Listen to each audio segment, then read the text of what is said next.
Yo, what is going on, guys? Blade Addict here doing a knife review on another ZT. You guys have been seeing a lot of ZT videos and Kershaw videos because I just love the company and the knives that they produce.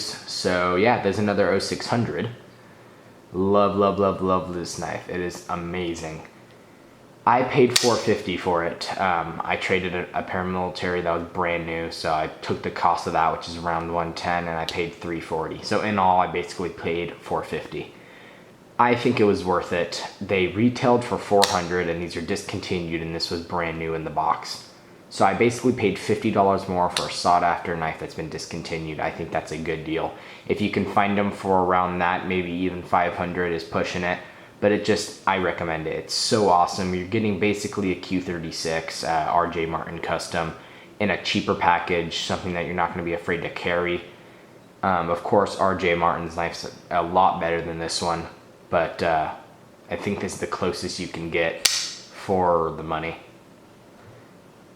I'm just gonna kind of run down what the blade is. It's B75P, right? Yeah, B75P for the blade steel. It's nice and it takes an edge. This has a mirror polish on it. It was not put on by me. It was when I got it, the mirror polish was on it. But so that's cool. The edge is really nice on this one. It's got like that drop point kind of blade style on here. Very slight recurve, which I like, and it adds to the looks of the knife for sure. Very subtle recurve right there, as you can see. But the actual blade length is around 4.5 inches, I think, maybe a little less than that. But that kind of shows, if you know, the handle's usually a tad bit longer than the blade, so it's probably like 4.75 maybe. So it kind of shows how big this knife is. I mean, this knife is just a monster. Let me actually bring out some comparisons so you can just see how big it is. It doesn't bother me though, it carries well. This is the 0560. It just dwarfs it basically. Put it right here. But you can see it's not too much bigger. Let's go handle to handle so you can see it's a little bigger, but it's just an overall larger knife. And let me bring in another popular blade, because some of you guys might want to actually know how this is, not just by specs, but as way of reference compared to a knife. You can see a lot bigger than the Paramilitary 2. And the Paramilitary 2 is known as a pretty large knife. So, you know, it's a pretty large folder. But, like I said, fits just amazing in the hand with the nice jimping up here. I love RJ Martin's design like that, where his jimping's that flat portion up top.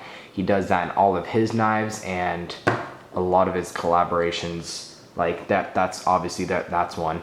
But this is the Kershaw Groove. This is also a RJ Martin design, and you can see same thing. You have that flat little portion of jimping up there, and I just love it. Got your finger choils. So that's awesome. I love his design on that. It just makes jimping a lot nicer, and it just fits in your hand perfect. The thing is about jimping is I'm not really a huge fan of it on everyday carry knives. Or not that I'm not a huge fan, but I don't need it. It's not a crazy deal for me to have it. If I have it, okay. If I don't, whatever. This one isn't super functional.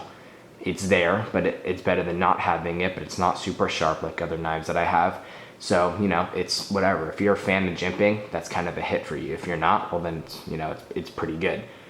It has a very moderate stonewash on the blade. Show you that. I think it looks really clean. They didn't do a super heavy stonewash because in my opinion this is still a gentleman's folder.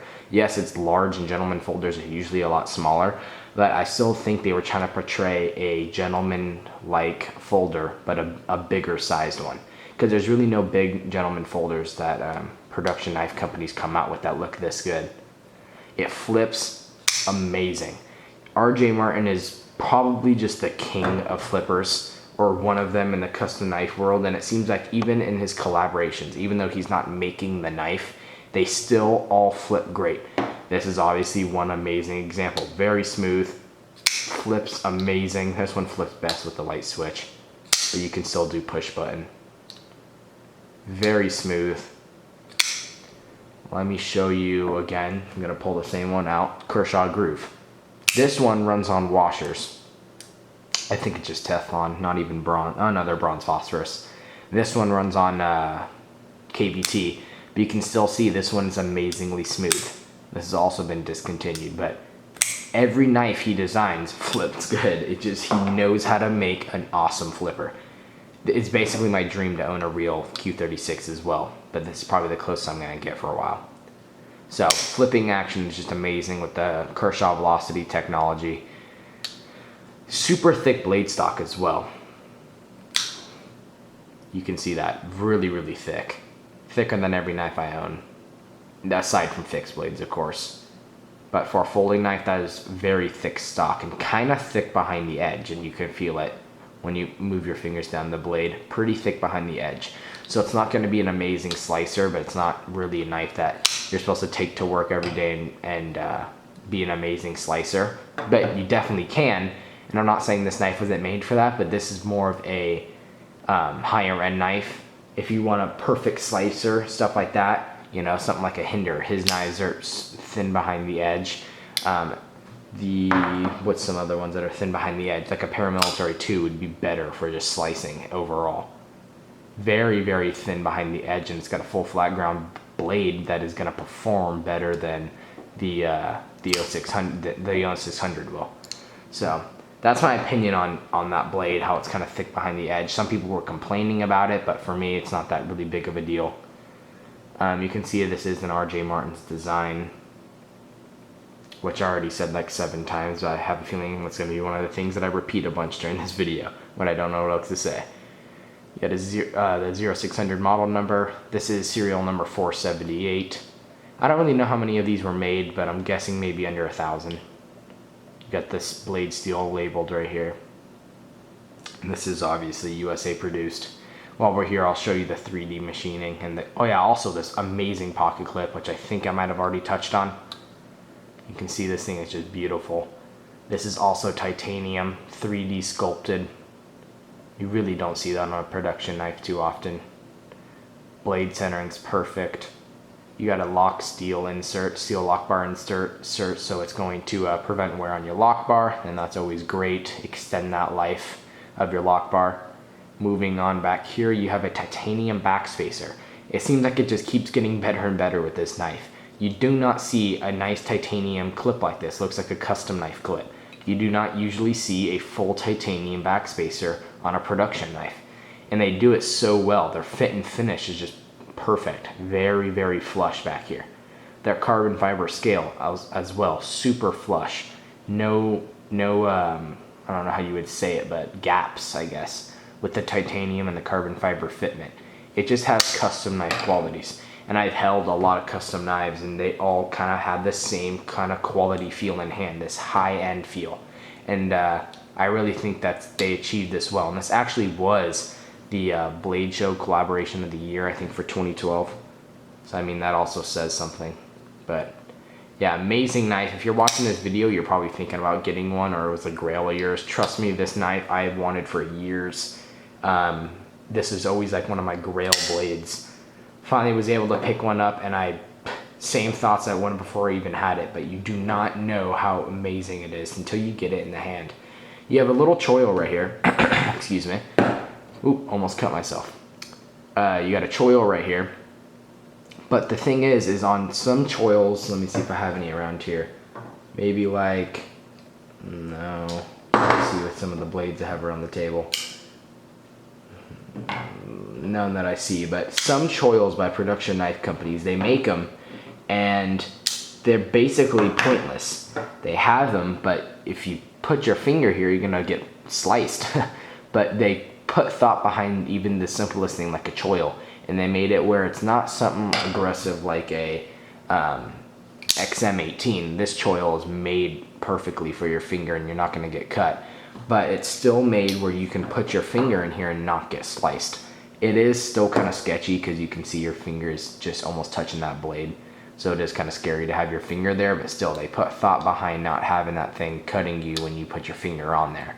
So a slightly usable choil as well.